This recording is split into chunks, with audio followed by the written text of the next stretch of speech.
ሰላም እንዴት ናችሁ? ዛሬ እንግዲህ የምንመለከተው የዶንኪ ቲዩብ የእሸቱ መለሰ ይሆናል። በባለፈው ቪዲዮ እንግዲህ የሰይፉን ሰርች የላችሁ ነበረ።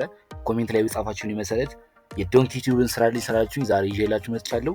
አሁን የምንመለከተው እንግዲህ እዚህ ጋር 11 ወር በፊት የለቀቀው 9 ነጥብ ምናምን የታየለት ቪዲዮ አለ። እሱን ቼክ አድርገን በወር ስንት ያገኛል፣ በሳምንት ስንት ያገኛል የሚለውን አብረን ቼክ የምናደርግ ይሆናል። ሰብስክራይብ ያደርጋችሁ ጀምሩት።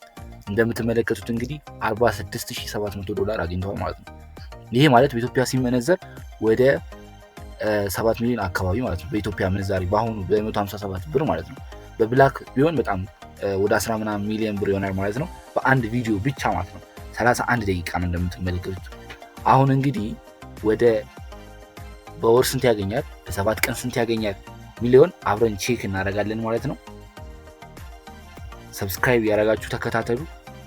እንደምትመለከቱት እንግዲህ እዚህ ጋር የ7 ቀኑ እንመለከታለን። የ7 ቀኑ እንደምትመለከቱት $2400 እስከ $6800 ያገኛል ማለት ነው።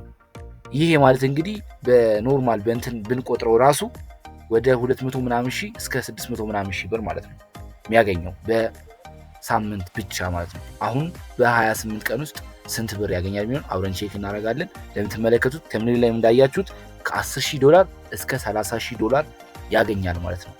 እንደምትመለከቱት ከ5 ሚሊዮን ብር በላይ ያገኛል። እንደ ሰይፉ ፋንታሁን ከ5 ሚሊዮን ብር በላይ ያገኛል ማለት ነው።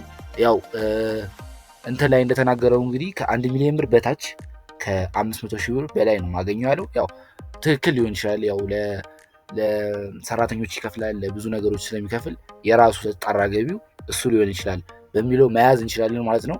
እንግዲህ ይሄን ይመስላል የዛሬው ቪዲዮ። ሰብስክራይብ ማድረጋችሁ እንዳይረሳ። ቀጣይ ደግሞ የማንን ልስራላችሁ ኮሜንት ላይ ጻፉልኝ።